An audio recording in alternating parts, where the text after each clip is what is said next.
What is up? And welcome into episode 2 of Live from the Plains. I am Daniel Locke. This is Logan Fowler. Game days in 2 days. Logan, how excited are you for college football to be back? Dude, I'm so ready. It's back. It's back. We get to watch a little bit tonight. We got Colorado playing tonight against North Dakota State. We've got Missouri playing. I don't know who they're playing on SEC Network. Got a couple of games.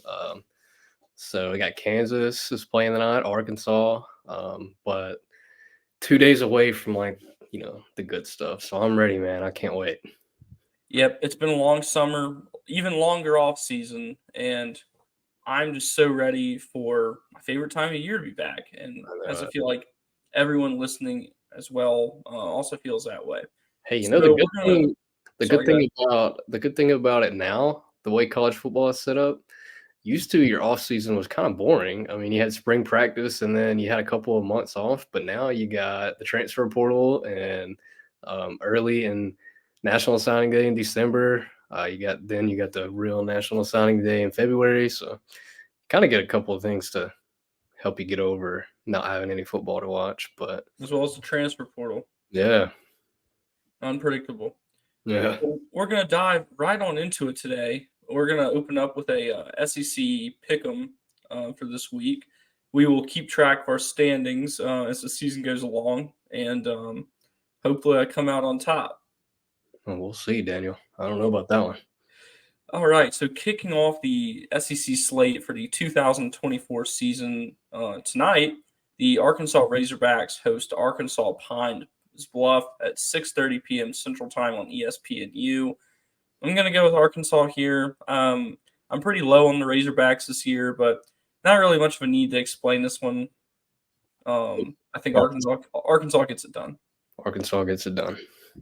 So moving on at 7 p.m. Central Time on the SEC Network, the number 11 Missouri Tigers. I still think that ranking is a little high. They host the Murray State Racers. Racers, right? I think. I'm not I 100% don't sure. know. It's whatever. If not, that'll be a real funny clip. If I'm wrong, but yeah, I think Missouri gets it done. Starts out 1-0. Moving to tomorrow night, the number 16 Oklahoma Sooners host Temple at 6 p.m. Central Time on ESPN. Once again, not really too hard to predict, I don't think. I think that Oklahoma's going to get it done. Yeah, Oklahoma get it done. So moving into the Saturday slate, here's the first game on this list, and really one of the few that's pretty hard to predict. The number 1 Georgia Bulldogs host number 14 Clemson Tigers at 11 a.m. This game's on ABC, ESPN Plus as well. I honestly don't know. I want to say Georgia, but I could see Clemson sneaking an upset here. Yeah. So that's what my gut's going with. So we're going to go with Clemson on the upset. So I'm not going to pick Clemson, but I do think this is going to be a game that's a lot closer than people think. I mean, yes, it's kind of a home game. They're playing Mercedes-Benz, right, in Atlanta. I think you're right. So it is kind of a home game for Georgia, but I don't know. Georgia's without ETN on a 1-game suspension from a violation he committed this summer. There's another running back that he's not playing, so they're down to their first 2 running backs. They're without. It's going to be interesting to see how Carson Beck, works throughout that offense without a guy like Trevor Bowers to rely on all the time. I don't know. It's going to be interesting. I think Clemson is probably catching a little bit more hate than they should. I guess it really ultimately just comes down to how can Cade Klubnik perform. I think the defense on the defensive side of the ball, I think Clemson's going to be fine. I think that it really all comes down to Klubnik, and I don't know. It should be a good one, but I definitely am going to lean more towards Georgia here. Okay. Next up. Ooh, okay. This is a tough one. Also at 11 a.m. on ESPN, the Vanderbilt Commodores host the Virginia Tech Hokies. I don't know. I'm going to let you go first on this one. I'm not going to sit here and act like I know much about either one of those squads.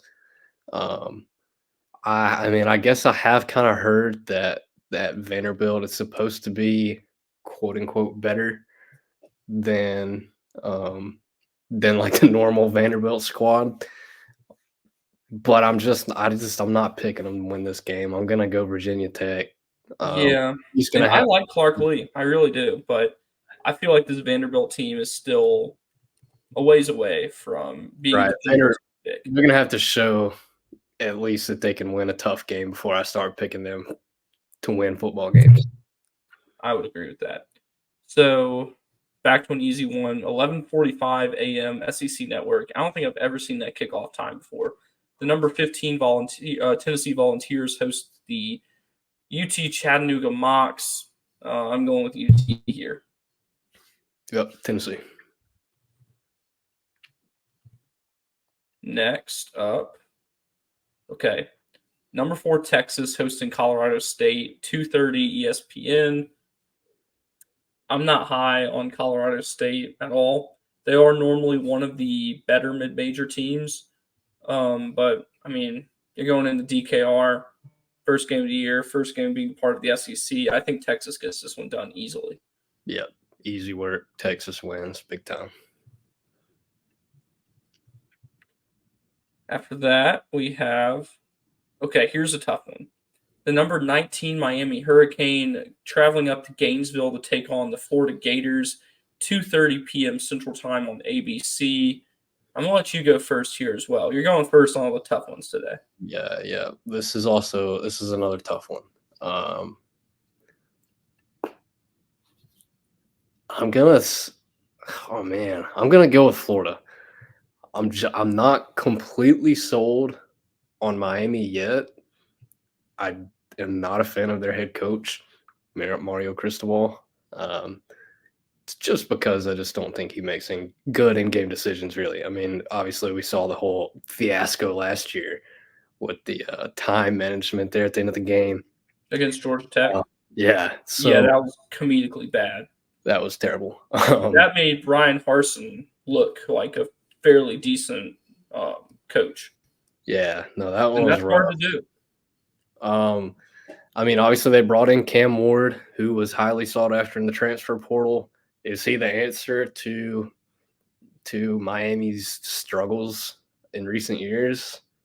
I don't know. I guess we'll see. But going into Gainesville, I think that Florida and Billy Napier, I feel like they're probably tired of hearing how they're going to lose every game this season, how they've got the hardest schedule in the country. So I don't know. I think they're going to come out hot, and I think they get it done in a close one. Yeah, I'm rocking with Florida as well for a lot of the same reasons you are. I don't trust Mario Cristobal. Florida's, like you said, they've got the bulletin board material, a whole off season's worth of bulletin board material. No one is high on the Gators this fall, and that I feel like tends to be when Florida is kind of at their best. Right. Um, I can't remember how good they were supposed to be in 2020, but that was a team that was gave Alabama a scare in the SEC championship game and had certain things in the week before against LSU gone differently. A college football playoff spot could have been on the line there. Right. And let's not forget that Ron Roberts made the move over to Florida this offseason, didn't he? That's right. That slipped my mind. Coordinator. So, I mean, not that that's going to make any difference, but that's interesting, I guess. That is interesting. Like I said, I completely forgot that happened. So moving on, back to another easy one. Old Dominion at South Carolina, 3:15 SEC Network. Noticing a lot of interesting kickoff times. First year of this new arrangement. I'm going with South Carolina here. Not really much to think about. Oh, South Carolina. So moving on, Mississippi State hosts Eastern Kentucky at 5 p.m. Central Time, an ESPN Plus, SEC Network Plus game. One of 3 this weekend. Auburn is one of them. I'm going with Mississippi State here. I'm pretty low on Mississippi State as well this year. Yeah. I just don't really trust them to get it done. I think it's going to kind of be more of the same. Yeah, I mean, Jeff Lebby's first year, it's going to take them a couple years to get that place up and rolling. Could this be a trap game for Mississippi State? Maybe, but I mean, I do think they get it done. Just don't see them having a crazy successful year by any means. But I will go with Mississippi State here to get this win. Yep. Moving on, Western Kentucky at Alabama, first game of the Kalen DeBoer era, 6 p.m. Central Time on ESPN. Once again, not really much to think or talk about here. Alabama. Alabama. How crazy would it be, though? How crazy would be crazy. Crazy is a good word for it. That would be nuts, man. Alabama fans liked to talk about how Brian Harsin was on the hot seat before he even started. Oh boy, if that were to happen, that seat would get pretty hot under Kalen DeBoer pretty quick. Not going to happen, though. Alabama wins. No. So, also at 6 o'clock, the second ESPN Plus / SEC Network Plus broadcast of the weekend, the number 6 Ole Miss Rebels host Furman. Not much to talk about here. That's Ole Miss. Ole Miss. So here's one that I think, knowing what I know about you and your college football knowledge, I think I know which way you're going to go with this next one. I think I'm going to go in a different way here. At 6:30 p.m. Central Time on ABC, the number 20 Texas A&M Aggies host the number 7 Notre Dame Fighting Irish. I'm going to go first here. I'm high on Notre Dame this season. Okay, I am. Okay. And I think that this is the year that they kind of get over that hump that's kind of been keeping them from, really, really competing over the last few years. The Marcus Freeman era hasn't gotten off to the start that I don't think any Notre Dame fan was really hoping for. Obviously, good football has been played, but not quite at the level that, they were under Brian Kelly, in my opinion. Both those Ohio State games were just real kind of reminders that Notre Dame's not on that top tier of college football right now. But I think that this game is a stepping stone. I think the Fighting Irish roll in the College Station and leave with a win. Yep, I'm going to disagree with you. I'm going A&M. Games in College Station. Mike Elko, they're a lot of hype around him in his first year. He's going to have a nasty defense, and he's defending his former quarterback and Riley Leonard now. So, I gotta think that he probably knows how to defend him. So, I don't know. I think it being in College Station, Mike Elko is going to have them ready. Going to be a tough one for sure, but I'm going to go with Texas A&M. I also think that Connor Weigman, however you pronounce his last name, is one of the better quarterbacks in the league. So, yeah, I'm going with the Aggies there for that one. So, 6:30 p.m. Central Time, right here in Auburn, Alabama, where we are coming to you live. You get what I mean. The third and final ESPN Plus / SEC Network Plus broadcast of the weekend, the Auburn Tigers kick off the year 2 of the Hugh Freeze era against the Alabama A&M Bulldogs. What city in Alabama is A&M from? I'm not sure. Okay. Huntsville, yep. Gotcha. Making the trip down 65. That should be a pretty convincing win for Auburn. If it's not, that's concerning for this team. That would be very concerning. But we'll talk about A&M more in a bit, but Auburn should be able to handle this test more than handle. Yep. We should. Auburn will handle it. They'll cover. Don't think there's going to be a whole lot to see, as in action, close game. I think that. We'll obviously get more into this later, but Auburn handles it fairly easily. Agreed. So we're both going Auburn. I feel like we'll probably give an official score prediction later on, but for right now, just picking Auburn outright. The second to last game of the SEC slate at 6:45 p.m. Central Time on the SEC Network, Kentucky hosts Southern Miss at Kroger Field in Lexington. Southern Miss is a team that's, traditionally not an easy Group of 5 opponent. However, I don't think that they're going to get it done this weekend. I'm going with Kentucky. Yep, Kentucky. In the last SEC game of the weekend, coming on Sunday night, 6:30 p.m. Central Time on ABC, the number 13 LSU Tigers taking on the number 23 USC Trojans at Allegiant Stadium in Las Vegas. I wonder when the last time LSU's played in Las Vegas was.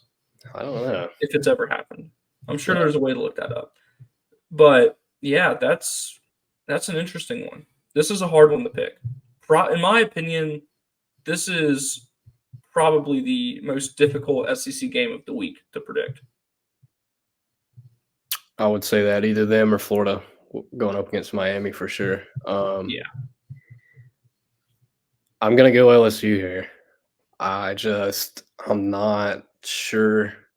Lincoln Riley over the past couple of seasons has really showed that he's kind of an average head football coach. Yeah. He produces magnificent quarterbacks, but he's without Caleb Williams this year. We'll see how he adjusts to that. I just think that LSU's probably got a little bit too much firepower. Brian Kelly's always going to have his guys ready, so I'm definitely going to have to go with LSU in this one for sure. I would agree. I'm going to go with LSU as well. And I know that there have been some concerns about LSU, particularly at quarterback and wide receiver, just because of, there's got to be a step back, you would think, just because of what they lost with Jaden Daniels and Malik Neighbors. There's just no way that they're going to be as good at either of those spots. But one thing about Lincoln Riley is defensively, he is not great. Never has been. You think back to those Oklahoma teams that were making the college football playoff, still not great on that side of the football. Yeah. So I don't think that LSU has to be that spectacular on offense this week to get it done. This is kind of a good test for them because that defense will get the test that they're ready for and need. And the offense kind of, I don't want to say gets time to ease into it because I don't think USC's that bad defensively, but you could definitely have a harder matchup if you're the LSU offense this week. Yeah, for sure. And I mean, we saw Nussmeier last year in the bowl game, went out there and led them to pretty good win. I don't even remember I'm not 100% sure who they played. I know his stats were pretty good though, coming in after Jaden Daniels sat out of that bowl game. But yeah, I mean, I think that LSU is gonna figure it out against them, and I'm not gonna say they're gonna win, big time, but I do think they win and without a problem. So real quick, who's your SEC champion prediction? Oh man, I'm gonna go Georgia. Although they've got a tougher schedule than they've had in quite some time. I just think they're just too good. I'm going Georgia. And this second option is so tough for me because it's a tough Ole Miss and Alabama. And honestly, I'm gonna lean Ole Miss. I am too. I'm gonna go Ole Miss here.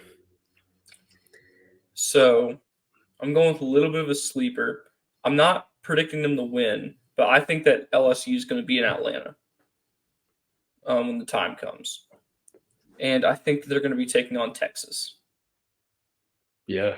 And I think that Texas is going to win. Yeah, and I kind of just forgot about Texas, dude. I kind of just forgot about Texas and Oklahoma. That's I mean, man, Georgia and Texas, I could so see that one. Yeah. But I'm still gonna hold my pick in Ole Miss. It's wild to think that that's here because I remember when that got announced like 2 years ago. It just seems so far away. Yeah. Wow. Yeah. Totally. Just like in the moment when you asked me who's your SEC champion, totally didn't even think about Texas or Oklahoma. Yeah. No, I'm with you on that. So those are our SEC predictions for this week and who we think that is going to be in Atlanta this weekend in December. I would hate to see a football season go by that fast. That'd be sad. Yeah. So moving on to the next part of the show here, the Alabama A&M preview. We're just going to talk about who stands out for Texas A&M, who was specifically mentioned by Hugh Freeze, and one really intriguing decision that was announced by the Bulldogs today or recently that's kind of got the two of us scratching our heads. Be sure to let us know what you think about it in the comments or tweet at us. Um, so Texas A&M, sorry, Alabama A&M, getting a little ahead of myself there. Yep. Alabama A&M named Cornelius Brown their starting quarterback. Logan, what do we know about him? Not much. Transferred in from UT Martin. I think he started off his career at Georgia State, so he's been a couple of different places. He was at Alabama A&M last year. He did not play much though. Let's see. He had 12 attempts throwing the ball for 38 yards, and he played in one game. So, Freeze mentioned earlier this week they kind of got some uncertainty there, going on that with the quarterback position. So, I mean, I don't know what you're gonna get out of him. I think that Saturday is really just the first time anybody's gonna see what Cornelius Brown brings to the table. So I'm not 100% sure. Yeah, that's kind of my thoughts as well. Um, but this is the guy that their coaching staff thought could get the job done the best. So also staying with their offense, number 7, Donovan Eaglin led the team in rushing last year with 789 yards. He's back. Ryan Morrow was their second leading rusher with 499 yards. He's returning as well. They're returning some production at receiver with Jacoby Hewitt, who led the team in receiving yards last year with 516 yards. Keenan Hambrick, their second leading receiver, is back as well. He had 377 yards a year ago. But two intriguing transfers at the wide receiver position. Cody Brown and Duke Miller. I don't really know a ton about these guys, but somebody up in Huntsville is pretty high on them. Yeah. I mean, I don't know a whole lot about their receiving core. Freeze kind of said that they were a little bit rangy, lengthy, but I don't see that Alabama A&M passing game being much trouble for the Auburn defense this week. I don't either. Moving up to the offensive line, they have a big right guard in Terrell Lawrence, 6'7", 355 pounds. That's a big dude. Big fella. Yep. Big guy. Fella. Left tackle Carson Vincent is expected to be pretty good. Freeze said they had some all-conference guys up there on that front five. So I mean, obviously 6'7", 355. I mean, that's a big guy. So I mean, I'm not going to go in there expecting Auburn to just push them around, but if the Auburn defensive line gets dominated, then that's not a good look. But yeah, I mean, I don't expect Alabama A&M to go in there and start pushing Auburn around. I don't think so either. On the defensive side, two names to note. Defensive end, Jamarian Ellis. He was a guy that Hugh Freeze specifically mentioned this week. And defensive back, Caleb Dawson, who was the team's leading tackler a year ago. Yeah. Still don't know much about these guys. They've got so many new guys, new transfers, brought in a new defensive coordinator. So I mean, I don't know what to expect out of those guys. I'll just have to leave that up to Freeze and Derek Nix. So I don't know. I don't think that Auburn should have it. I would hope to see Auburn go out there and take care of business, put up some points against that defense. But I guess we'll see. I would agree. So kind of keeping the conversation going here, what are some things that we're looking for out of Auburn this weekend? I apologize, folks. It's Thursday. I'm starting to feel it. Yeah. I don't know. Obviously, I think the biggest storyline across the offense right now is the left tackle spot. Who's going to go there? It seems that Tyler Johnson's going to get the nod at practice at the media viewing window on Tuesday. He was out there with the first group. Percy Lewis was strictly with the second group. So, I mean, I still think you're going to see both of those guys get some reps with the ones with the first group. And then you had Freeze specifically mention Tyler Johnson on Wednesday at the SEC coaches teleconference, talking about how he's just really talented, super athletic, long. So looks like he's going to get the nod there. I think another thing that you're kind of looking for is just how good of a grasp does Peyton Thorne have on offense. You know, been mentioned time and time again how he has just grown over the offseason. Now, I don't think this. I mean, I think they're going to keep things pretty simple this week. I don't think you should expect to see any, you know, any trick plays, anything crazy to beat Alabama A&M. So I think they're going to try to keep things pretty vanilla there on the offensive side of the ball. But I think it's, I think it would be. It's interesting to see what Peyton Thorne's going to look like, and just an offense that he says that he's more comfortable in. And yeah, I kind of agree. The main thing that I'm looking for from Auburn is I don't want them to look like they're struggling, if that makes sense. I want them to look like how you would expect an SEC team to look when taking on an FCS opponent. Yeah. That's what I think Auburn needs to do in order to feel good about this one. Because there's definitely scenarios to where Auburn wins this game, but it feels like a loss. And I feel like those are, if Auburn were to just go pick up a sloppy win, a score of something along the lines of 31-10, like I don't even think that they'd feel great about that. You want to blow that 31 point mark out of the water this weekend. And I think you want to score at least 50, is what you want to do. Derek Nix's first game as the offensive coordinator. We've heard all off season how the chemistry of the offensive part of the staff is just there. So I think we need to see that. Excuse me. I think we need to see that. Offensive line, I don't want it to look like they're struggling out there at all. I want them to get good push. From Peyton Thorne, I'm looking for between a 75 and 80% completion percentage, at least 250 yards, at least 3 touchdowns, and no interceptions. Man. Yeah, we've heard how confident the staff is in him, and I need to see him ball out against an inferior opponent. I understand that, and I mean, I think another thing that we should be looking for, obviously, is just the receivers. Which, Sure.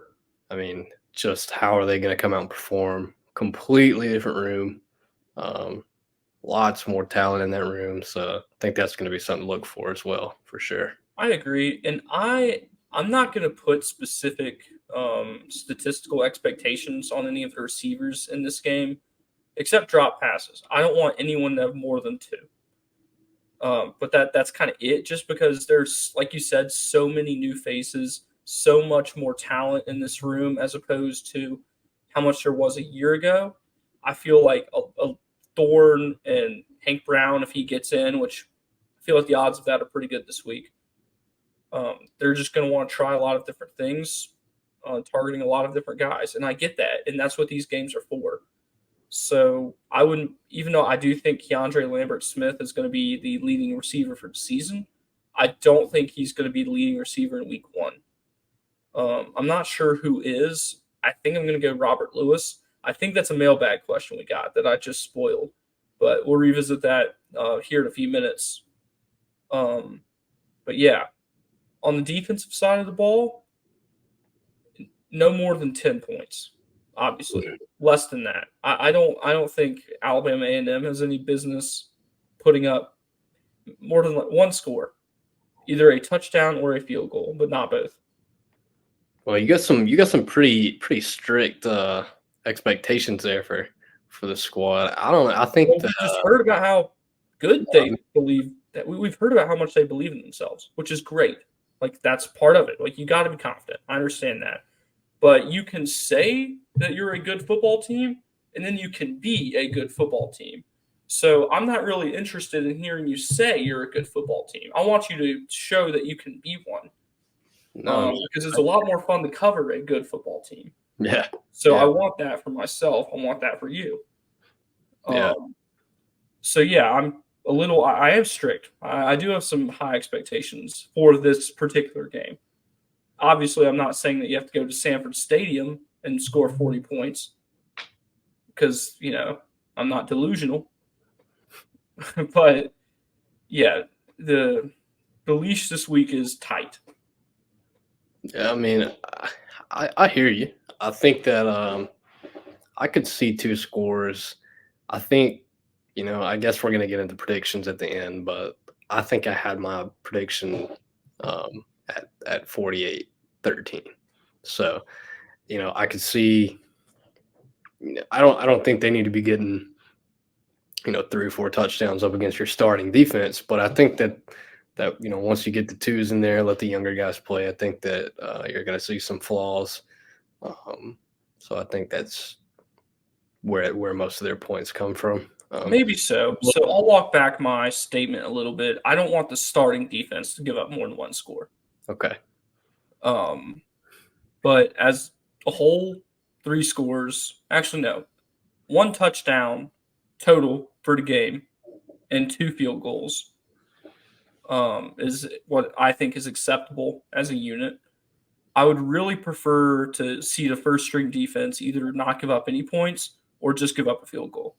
I would love it if it would just be good if for this team if the starting defense could hold up like that. Yeah.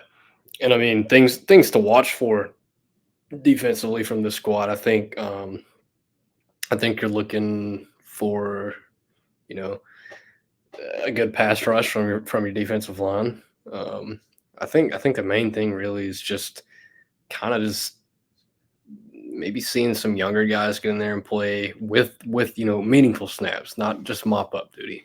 Um, and I think you want to see just disciplined football. Nothing, no stupid penalties. You don't want to see anybody in the second half get thrown out for targeting. No, Um, you know, especially not with who the week 2 matchup is. right. So I don't know. I just think you would just want to see strong, disciplined football, and just guys kind of flying around. It'd be interesting to see who gets out there and play some meaningful snaps. I would agree. So with that, let's go ahead and move into some official score predictions. I'm going Auburn. Let's see.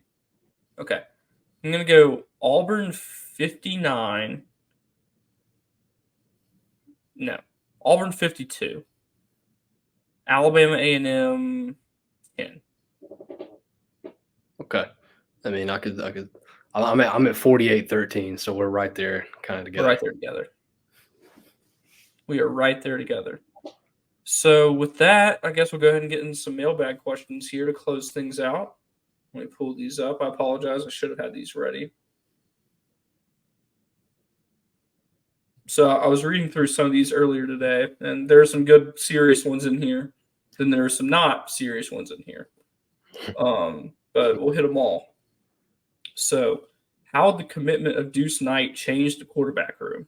That's a very good question because I don't think that if Deuce Knight were to commit to Auburn, he would be the first quarterback commit in the 25 class for Auburn.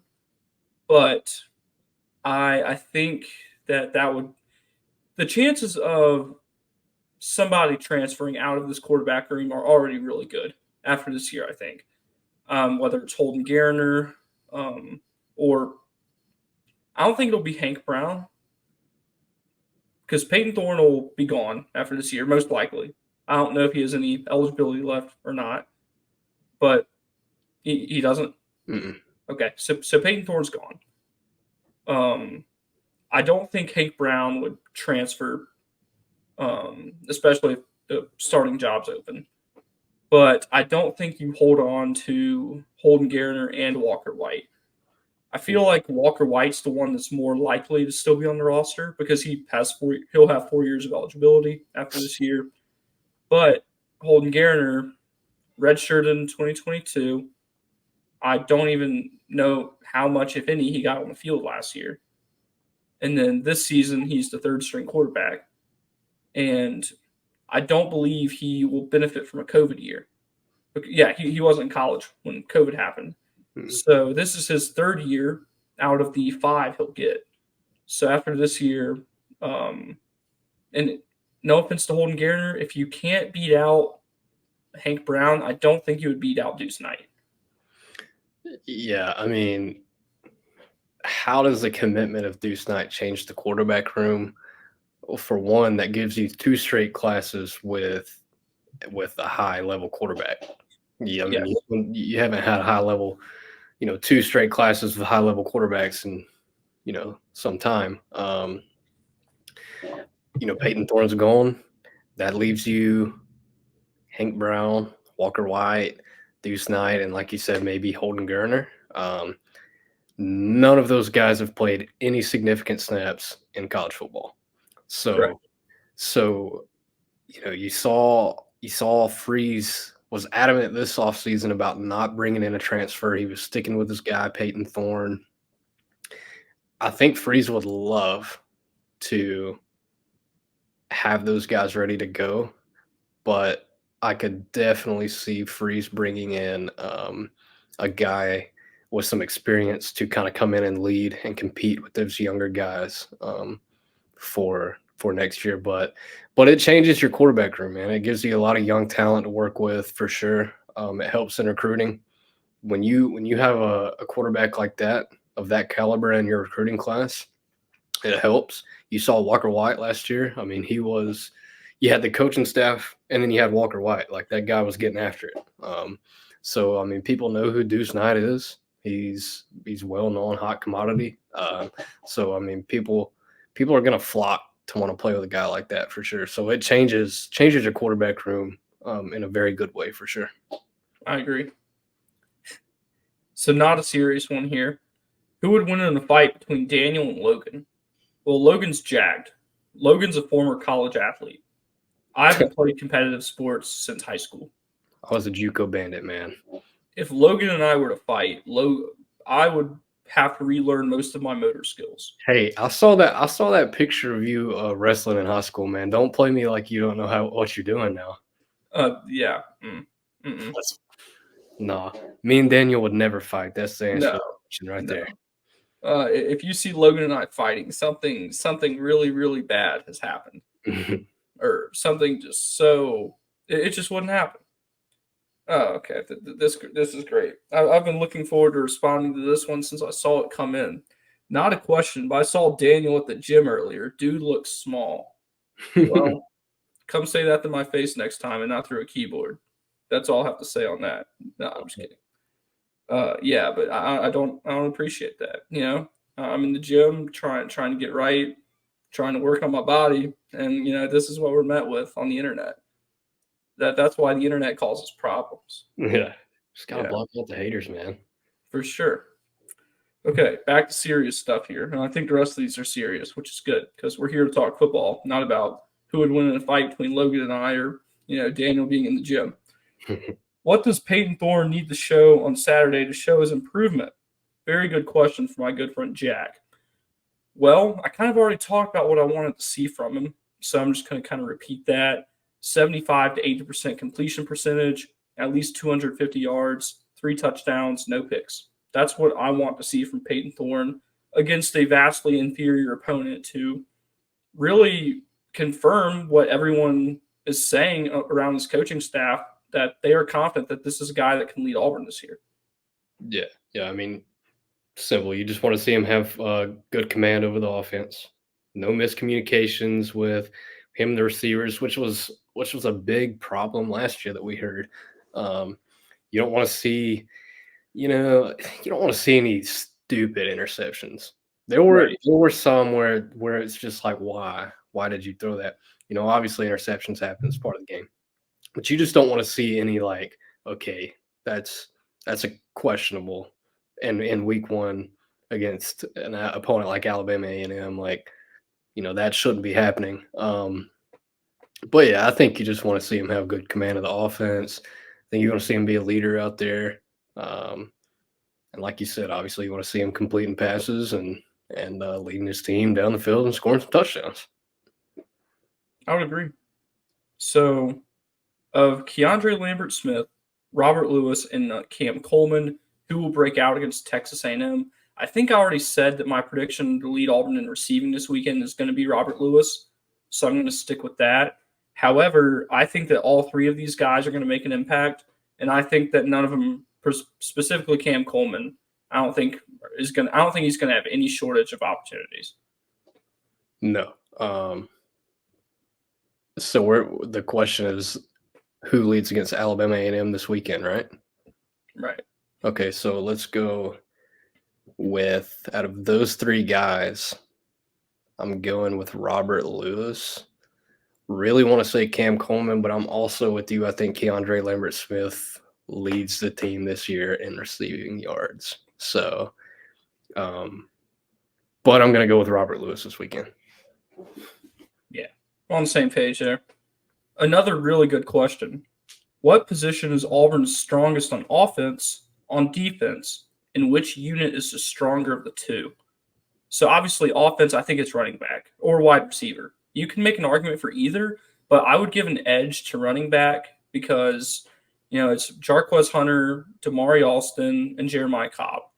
Three guys that, we've seen have all, already all made an impact during their time in Auburn. Really wish Brian T could join them. Just a real sad situation, but still praying for him. Yeah. So No, offensively, I'm going to go running back and then tight end. okay. Now, yeah, I mean, like you just hit it on the head with the running backs. You've got three guys who are proven. Jarquez Hunter, Damari Alston, Jeremiah Cobb. Those guys could probably go play anywhere in the league. So I think that's your strongest room on the offensive side of the ball for sure. A tight end, Rivaldo Fairweather, Luke Dill, Mike O'Reilly, Brandon Frazier stepped up big time this offseason. I think he's your guy kind of slotted there behind Frazier. Yeah. And then you got the transfer in from Maryland, Rico Walker. But I think that running back room is a little bit stronger on the offensive side of the ball. And I guess going over to defense, the strongest group on defense, I think for sure is I think it's your linebacker room.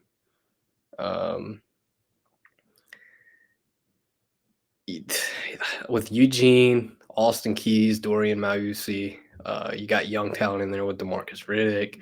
You've got another guy in Fanaje Gote to come in. I think that's probably your strongest group.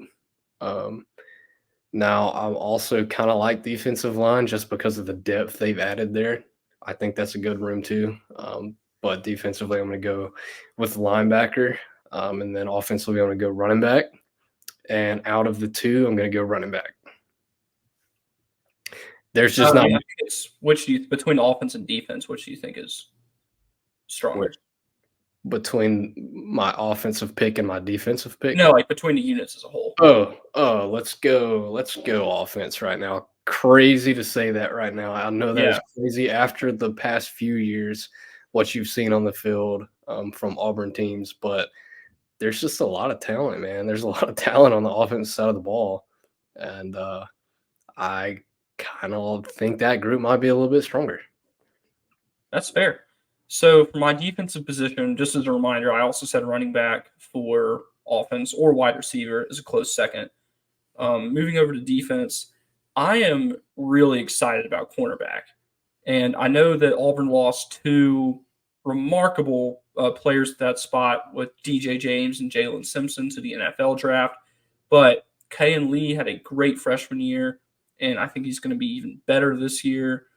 Champ Anthony, let's see, Keontae Scott, my gosh. Been nursing a hamstring throughout training camp, but I think he's going to be ready to go. Jalen Crawford, the young guy in that room.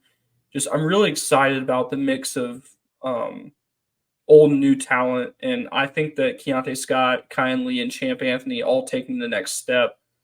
I'm excited for this room, but once again, I also think linebacker is going to be really solid. The young talent is going to be good, mixing with veterans like Eugene Asante and Austin Keys. But I think corner by the end of the year is going to be the most solid position on the field for Auburn.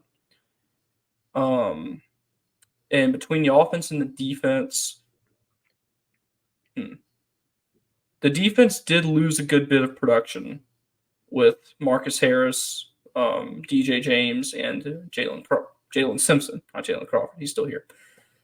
But I'm with you. I think I give the offense a little bit of an edge right now because, Peyton Thorne, it's a make or break year for him. The running back room, obviously really good. The wide receiver room, loaded with talent. The tight end room, loaded with talent and experience, is huge. The offensive line is supposed to be better. So you're trending up in every position on the offense. And I think it just means that this team is getting closer to the way that Hugh Freeze wants it to be as an offensive head coach. So yeah, I think the offense is a little bit stronger than the defense to start the year. Obviously, both sides have question marks, but the offense has fewer question marks, I feel like. Yeah, I can get down with that. And moving into our last one, we're going to get a little bit hypothetical here. What happens if Auburn beats Georgia in the 2017 SEC championship game? So obviously, Auburn goes to the college football playoff. They would. The real question is, does Georgia still get it? No, Georgia would be out because they would have had 2 losses. So it would have been Alabama and Clemson still. We'll just say that. And then Auburn and Oklahoma. Does Auburn beat that Oklahoma team? I don't know. Because didn't they lose to them a year earlier, basically the same team in the Sugar Bowl? Yep. But granted, that Auburn team was better. You were better at quarterback for sure with Jarrett Stidham. And then another question, also in this scenario, let's assume that Kerryon Johnson stays healthy. Yeah. I mean, what happens if Auburn beats Georgia in 2017? I think that you never see Brian Harsin in orange and blue. I think that never happens. I think Gus gets another he doesn't get fired in 2020 because he just come off a year in 2019 where he was pretty successful with a freshman quarterback. 2020 was just kind of a weird year with COVID. So if Auburn beats Georgia in 2017, do they win the national championship that year? No. No. They do not. Gus Malzahn, though, however, does not get fired in 2020. No. That buys him at least 5 more years, in my opinion. The way that he was getting contract extensions for one good season every 4 years, I mean, he's probably still here today if that happens. I would agree. Then I think, would that somehow have caused a butterfly effect to benefit Gus Malzahn with certain things that, may have gone better in the last few years? Does he continue to recruit at the level that he was earlier in his tenure as opposed to later? There are a lot of questions there, and it's an interesting, thing to talk about. Yeah. I mean, also, I guess you could go into how does Kirby and Georgia, how do they respond to that? Do they go on a dynasty and repeat years later for the national championship? Or I don't know. That's a tough one. You could go a lot of different ways. But yeah, no. I think for sure what I've already mentioned, I think that you see Gus Malzahn get an extension. And I think something that Auburn fans could so live with, and Brian Harsin never touching foot on the Plains. Yeah, I don't know many Auburn fans that would be, sad to have never seen that happen. Yeah. Knowing what we know now. Right. Well, I think that's about going to wrap us up for this episode. Logan, why don't you let everyone know where they can find your work and support what you do? Yeah, man, you can find my written work now at 1819 News. You can catch some of it with the Auburn Plainsman. You can follow me on Twitter at Logan F. Fowler. And then obviously you want to follow the show on socials at Live from the Plains on Instagram, and then LFTP Pod on Twitter. Absolutely. You can find me on Twitter at Daniel J. Locke. You can find my written work for the Auburn Tigers on Sports Illustrated. Some real good stuff coming out today or yesterday as the show is released. But just some stuff that I'm excited about. Real excited to get in the game coverage. Tomorrow I'm heading over to East Lake to take in the second round of the PGA Tour Championship. So pretty excited for that. But once we get back from that, it's football time. Yes, sir. As always, thank you for listening. Like, subscribe, all of that fun stuff. Leave us a comment. Let us know what you think would have happened if Auburn hadn't lost to Georgia in 2017.